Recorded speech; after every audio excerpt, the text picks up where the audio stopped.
17 hunters जिनकी काफी दर्दनाक मौत होने वाली है एक डबल डंजन केस। जी हाँ गाइस, तो मेरी तरह बहुत से लोग होंगे एनिमी लवर और वो ढूंढ रहे होंगे एक ज़बरदस्त सीरीज़। तो आपका भाई किस लिए यार, मैं बताऊंगा आपको एक ऐसी सीरीज़ जिसे देखकर आपको मज़ा आ जाएगा। वो सीरीज़ जो टक्कर दे रही है जुजुत्सु काइसेन और डीमन स्लेयर को। ऐसे भयंकर हालात में भी एक लड़के ने अपनी जान की बाजी लगा दी। एक ई रैंक हंटर सुन जिन बस एक और बार। अस्सलाम वालेकुम दोस्तों, आप देख रहे हैं मोहसिन जट को और ये है HM मैन। मौत की दहलीज पे उसे जीने का एक और मौका दिया गया। लेकिन मैं जिस एनिमेशन की बात कर रहा हूँ दोस्तों, वो इन दोनों से ही ऊपर लेवल की एनिमेशन है। जी हाँ, तो मैं बात कर रहा हूँ सोलो लेवलिंग की, जो कि 2024 की अब तक की हाई रेटेड और नंबर 1 एनिमेशन है। तो आप लोगों ने सब ने ही तकरीबन जो है जुजुत्सु काइसेन और डीमन स्लेयर देखा होगा। आपका स्वागत है प्लेयर। क्या प्लेयर?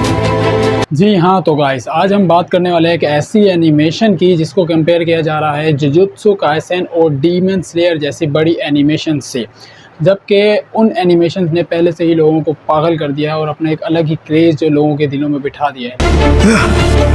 मैं हॉस्पिटल में हूँ, एक ऐसा सिस्टम जिसे उसी की आंखें देख सकती है लेवल को बढ़ाने के लिए। अच्छा, तो गाइज़ हम लोग बात कर रहे थे सोलो लेवलिंग की, जिसकी कहानी कुछ यूँ शुरू होती है कि दुनिया में अलग अलग जगहों पर कभी भी किसी भी वक्त पर जो है ब्लू कलर के कुछ पोर्टल जो है वो खुलना शुरू हो जाते हैं और पोर्टल्स के अंदर जो है वो अलग लेवल की एक दुनिया जो है वो हमें देखने को मिलती है, जिसमें मॉन्स्टर जो है वो रहते हैं और उन पोर्टल्स का जो है एक अलग अलग रैंक होता है। सबसे जो लोअर रैंक होता है वो होता है ई रैंक और जो सबसे हाई क्लास रैंक होता है वो एस लेवल का होता है। और इसी तरह इन मॉन्स्टर्स को ख़त्म करने के लिए हमारे पास मौजूद होती है हंटर्स की टीम, जो कि रैंक्स के हिसाब से जो है डिवाइड की गई होती है। ई रैंक जो होता है वो सबसे लोएस्ट होता है और जो एस लेवल का रैंक होता है वो सबसे अपर लेवल का रैंक होता है। एक तरफ उंगली उठाने वाले और दूसरी तरफ उसके चाहने वाले, तो आखिरकार समझिन वो कौन सा रास्ता अपनाएगा। अच्छा, तो गाइस उन पोर्टल्स का जो होता है वो एक टाइम ड्यूरेशन होता है, यानी कि 1 वीक का, और 1 वीक के बाद जो है उसके अंदर से ऑटोमेटिकली उसके अंदर के जो मॉन्स्टर होते हैं वो पोर्टल से बाहर आना शुरू हो जाते हैं। तो 1 वीक के अंदर अंदर हमें जो है पोर्टल के अंदर जाकर उन मॉन्स्टर को ख़त्म करना होता है। और यहाँ ही बात ख़त्म नहीं होती, इवन के हमें मॉन्स्टर को मारने के बाद उनका एक बॉस होता है और हमें उसको भी ख़त्म करना होता है, जिसके बाद वो पोर्टल जो है बंद हो जाता है। अच्छा, तो इस स्टोरी में हमारा जो मेन कैरेक्टर होता है जिसका नाम होता है संग जिन वू, वो एक ई रैंक का हंटर होता है, या यूँ कहना चाहिए कि वो ई रैंक के हंटर से भी ज़्यादा कमज़ोर होता है। तो एक ई रैंक की जो टीम होती है उसे भेजा जाता है एक मिशन पर, क्या कहते हैं, ई रैंक के पोर्टल में, वहाँ पर उनके मॉन्स्टर को मारने के लिए, ताकि वो पोर्टल जो है बंद किया जा सके। तो वो अपनी टीम के साथ जो है पोर्टल के अंदर दाखिल हो जाते हैं और वो अंदर जाके सारे मॉन्स्टर को और उनके बॉस को जो है ख़त्म कर देते हैं। लेकिन वो लोग जो है वहाँ से आगे की तरफ बढ़ते हैं, वहाँ पर उन्हें एक कमरा मिलता है और हमारा जो मेन कैरेक्टर होता है संग जिन वू, वो उस फाइट में ही बहुत ज़्यादा इंजर्ड हो जाता है। लेकिन जो उनकी टीम होती है वो आगे बढ़ना चाह रही होती है और वहाँ पर उनको मिलता है एक कमरा जिसके अंदर वो दाखिल होते हैं। और जब वो उस कमरे के अंदर दाखिल होते हैं तो उन्हें देखने को मिलता है कि वहाँ पर एक बहुत ही बड़ा क्रिएचर बैठा होता है, ये यूँ हमें कहना चाहिए कि बहुत ही हाई रैंक का गॉड बैठा होता है, जो कि उस रूम में अंदर जाने के बाद उन्हें पता चलता है कि ये रूम एस रैंक से भी अपर लेवल का है। पूरी युद्ध के मैदान को जीत लो, सबसे कमजोर में से जब तक मैं ताकतवर ना बन जाऊं तब तक मैं लेवल अप करता रहूंगा। तो गाइज हमारी जो हंटर्स की टीम होती है वो उस रूम के अंदर एंटर्ड हो चुकी होती है और जो है वहाँ पर हमें देखने को मिलता है कि एक गॉड जो कि वहाँ पर बैठा होता है और उसके अपने ही कुछ रूल्स होते हैं।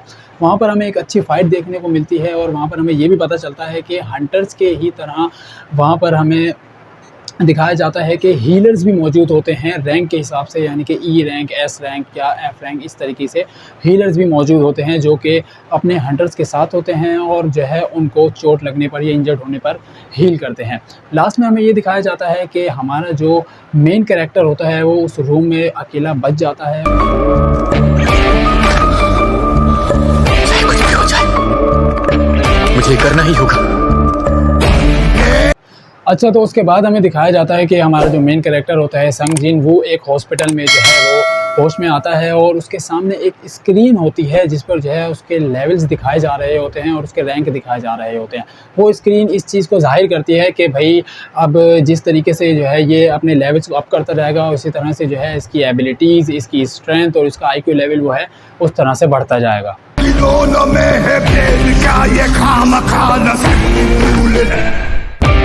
और इससे हम दुनिया का सबसे कमजोर हंटर बुलाते हैं। यहाँ से शुरू हो जाती है हमारी सीज़न की मेन स्टोरी। और मेन स्टोरी यूँ शुरू होती है कि भाई वो जो स्क्रीन उसको दिखाई जाती है हमारे मेन कैरेक्टर को, उस स्क्रीन के ज़रिए ही जो है वो स्टोरी हमारी आगे को बढ़ती है। उस स्क्रीन पर दिखाया जाता है कि भाई संग जिनवू ने जो है वो इस पोर्टल में जाकर इस तरह से मॉन्स्टर को मारना है, और जब जब वो जिस मॉन्स्टर को मारता रहेगा, वो जिस लेवल का मॉन्स्टर होगा उसकी पावर जो है वो उतनी ही बढ़ जाएगी।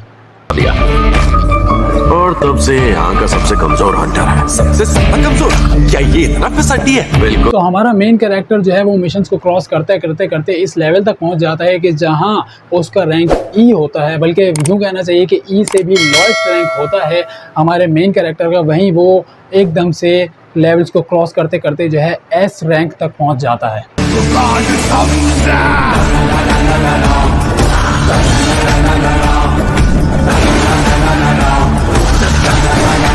अच्छा, तो गाइस ई से एस रैंक तक का सफ़र क्या कहते हैं हमारे मेन कैरेक्टर ने किस तरह से तय किया, और इसके बीच में जो फाइट्स हुई हैं वो बहुत ही उम्दा और ज़बरदस्त किस्म की फ़ाइट हैं जो कि देखने में आपको बहुत मज़ा आएगा। अब जो कि हमारे मेन कैरेक्टर संग जिनवू का रैंक बढ़ चुका है, और जो कि रैंक बढ़ गया तो ख़तरा भी बहुत ज़्यादा बढ़ चुका है।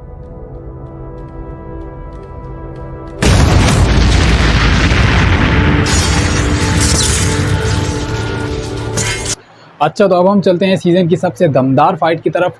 वैसे तो देखा जाए तो इसमें जितनी भी फाइट हुई हैं वो सारी आउटस्टैंडिंग है, लेकिन इसका लेवल अलग है मेरे भाई। इसमें बहुत ही ज़बरदस्त किस्म की फ़ाइटिंग हमें देखने को मिलती है। तो अब हमारा जो मेन कैरेक्टर होता है संग जिनवू, वो क्या कहते हैं एक अपने से ज़्यादा लेवल के ओपोनेंट के साथ उसकी फ़ाइट दिखाई जाती है जिसका नाम होता है एक्रेस। वो एक बहुत ही अपर लेवल का ओपोनेंट होता है जो कि अब तक हमारे मेन कैरेक्टर को मिला नहीं होता। हमारा मेन कैरेक्टर जो कि अब तक बहुत सारे क्या कहते हैं मॉन्स्टर से लड़ चुका होता है अपने लेवल के, और उससे ऊपर लेवल के मॉन्स्टर से भी लड़ चुका होता है, लेकिन जो जिससे अब उसका सामना होने वाला होता है वो बहुत ज़्यादा पावरफुल होता है। अभी तक हारा नहीं हो।